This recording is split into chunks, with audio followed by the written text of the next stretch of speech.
തുടർച്ചയായി മൂന്നാം തവണയും നരേന്ദ്രമോദി ഇന്ത്യയുടെ പ്രധാനമന്ത്രിയായ വർഷം. ഇതുതന്നെയാണ് 2024 വർഷത്തിലെ ഇന്ത്യയിലെ ഒന്നാമത്തെ രാഷ്ട്രീയ സംഭവം. ജവഹർലാൽ നെഹ്റുവിന് ശേഷം നരേന്ദ്രമോദിക്ക് മാത്രം സാധ്യമായ ജയം. കഴിഞ്ഞ 10 വർഷം നരേന്ദ്രമോദി എന്ന ഒറ്റ അച്ചുതണ്ടിൽ ചുറ്റിത്തിരിഞ്ഞ ഇന്ത്യൻ രാഷ്ട്രീയത്തിന് രാഹുൽ ഗാന്ധി എന്ന മറ്റൊരു അച്ചുതണ്ട് കൂടി രൂപപ്പെട്ട വർഷം കൂടിയാണ് ഇത്. എതിരാളികളില്ലാത്ത BJPക്ക് ഇന്ത്യ ബ്ലോക്ക് എന്ന ശക്തമായ പ്രതിപക്ഷ നിര കരുത്തുകാട്ടിയ വർഷം. മഹാരാഷ്ട്രയിലെ BJP സഖ്യത്തിന്റെ അത്ഭുത വിജയം. ഹരിയാനയിൽ BJPയുടെ അട്ടിമറി ഹാട്രിക്. 10 വർഷത്തെ ഇടവേളയിൽ ജമ്മു കാശ്മീരിൽ നിയമസഭാ തെരഞ്ഞെടുപ്പ്. ഒഡീഷയിൽ നവീൻ പട്നായിക് യുഗത്തിന്റെ അവസാനം. പാർലമെന്റിൽ MPമാരെ ആക്രമിച്ചതിന്റെ പേരിൽ ക്രിമിനൽ കേസിൽ പെടേണ്ടി വന്ന പ്രതിപക്ഷ നേതാവ്. സംഭാൽ വെടിവെപ്പ്, നീറിപ്പുകയുന്ന മണിപ്പൂർ. അയോധ്യയിലെ രാമക്ഷേത്രത്തിന്റെ ഉദ്ഘാടനം. പ്രിയങ്ക ഗാന്ധിയുടെ പാർലമെന്ററി രാഷ്ട്രീയ പ്രവേശനം. അദാനി വിഷയം. ഭരണഘടന ഉയർത്തിപ്പിടിച്ചുള്ള രാഷ്ട്രീയം. സംഭവബഹുലമായ വർഷം എന്ന നിലയിൽ കൂടിയാണ് 2024 അടയാളപ്പെടുത്തുന്നത്. 2024 India, the Indian political drama.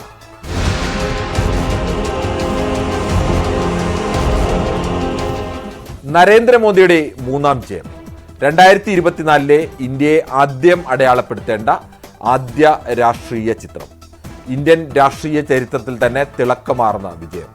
തുടർച്ചയായി മൂന്നാം തവണയും മുന്നിൽ നിന്ന് നയിച്ച് വിജയിച്ച് ഇന്ത്യയുടെ പ്രധാനമന്ത്രിയായി മാറിയ നരേന്ദ്രമോദി.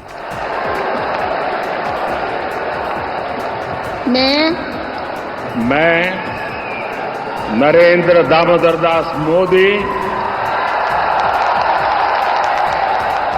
ईश्वर की शपथ लेता हूं कि मैं विधि द्वारा स्थापित भारत के संविधान के प्रति सच्ची श्रद्धा और निष्ठा रखूंगा.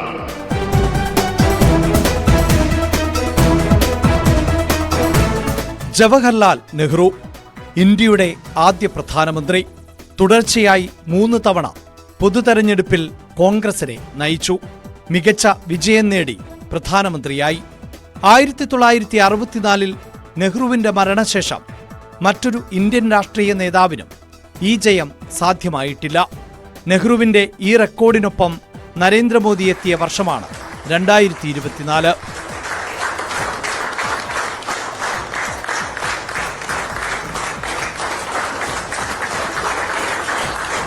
ലോകരാജ്യങ്ങൾക്ക് മുന്നിൽ ഇന്ത്യ എന്നാൽ നരേന്ദ്രമോദിയുടെ ഇന്ത്യ എന്ന് അടയാളപ്പെടുത്തുന്ന വിജയം.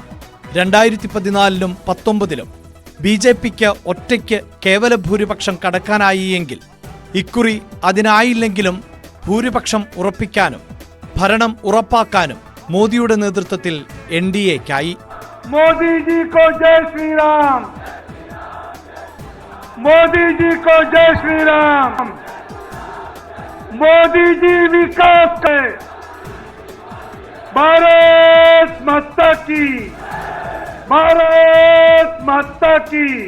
മൂന്നാം തവണയും പാർട്ടിയിലും മുന്നണിയിലും പ്രധാനമന്ത്രി സ്ഥാനത്തിന് മറ്റാരുടെയും പേര് വിദൂര പരിഗണനയ്ക്ക് പോലും വന്നില്ല എന്നത് മോദി എന്ന നേതാവിനുള്ള അംഗീകാരം കൂടിയാണ്.